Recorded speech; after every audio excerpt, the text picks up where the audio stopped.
Hey there, Glenn with the Toy Temple, and today I'm taking a look at Power Rangers Lightning Collection in Space Psycho Blue Ranger. And yeah, it's the same figure as before, you know, the red Psycho Ranger I reviewed, but he's blue.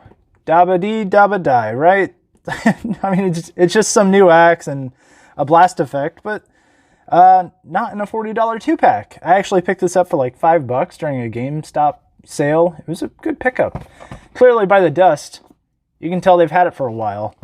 I love the Psycho Rangers. When this was, when this was on TV, the Psycho Rangers during In Space. Ah, oh, so good.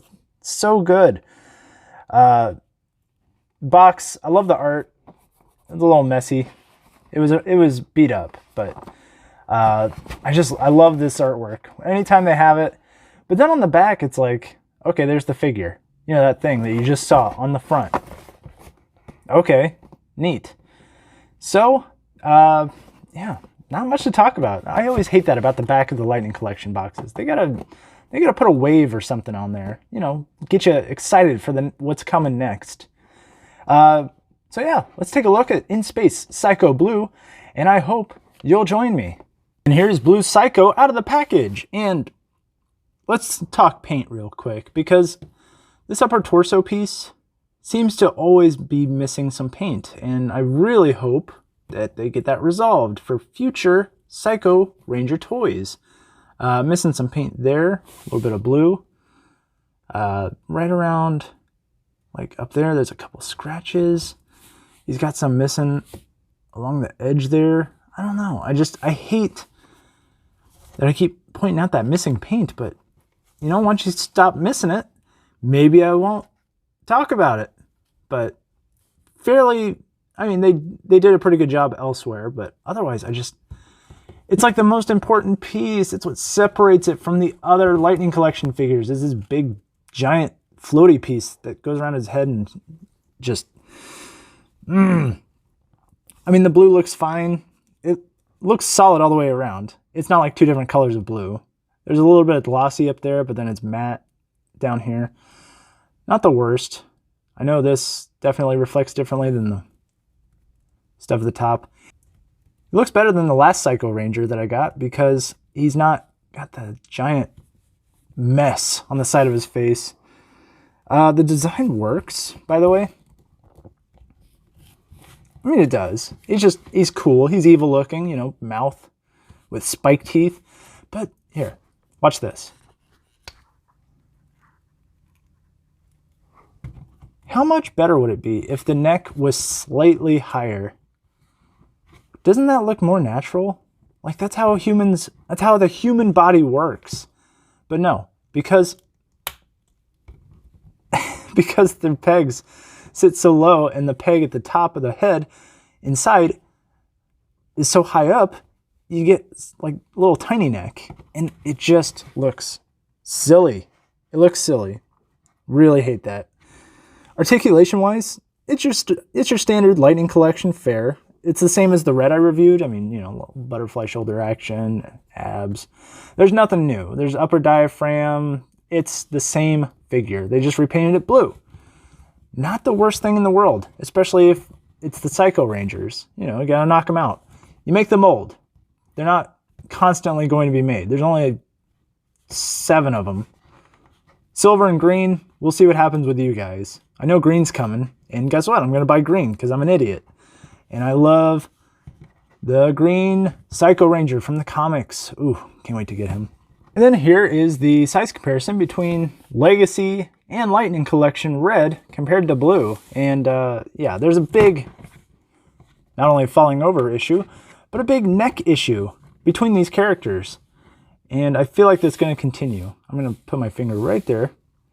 But look how high up the neck is on this. You can actually tell he has a neck.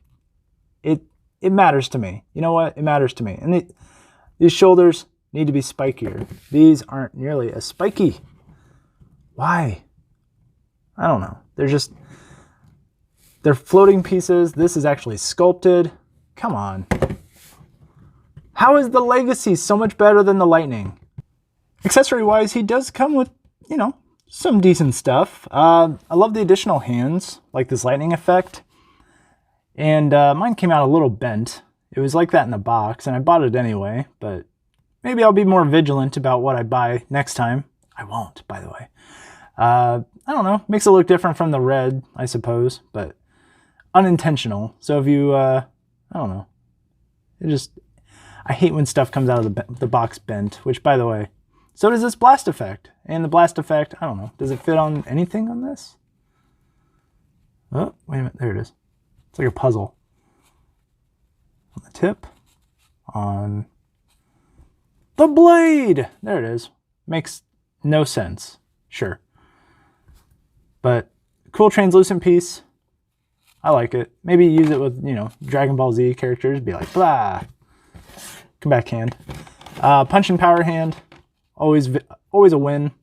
Painted nicely with the little silver dots, by the way. So silver dots on this one as well. And now the main event, the axe. And yeah, it's kind of the key difference between the red and the blue. I mean, they're essentially the same figure, but little silver along the top. Really like crafted and sculpted beautifully. I like it. It's really cool.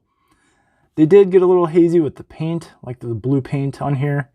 And then they went a little nuts with missing some silver. I'll touch it up, but I hate that I have to touch up certain things with Hasbro.